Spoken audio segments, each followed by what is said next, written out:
সূরা ইখলাস কখন পাঠ করলে সাথে সাথে ফলাফল পাবেন? ভালো করে বুঝেন।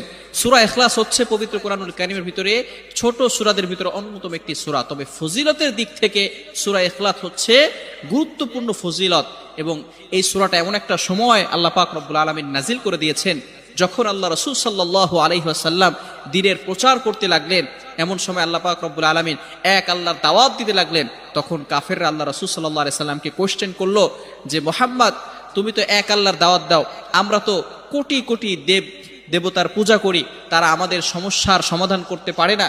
তুমি যে আল্লাহর দাওয়াত দাও সেই আল্লাহ কয়জন এবং সেই আল্লাহর সন্তান আছে কিনা?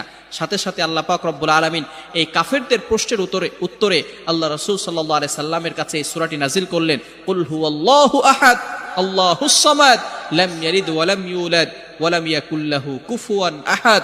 আল্লাহ পাক রব্বুল আলামিন এক, অদ্বিতীয়,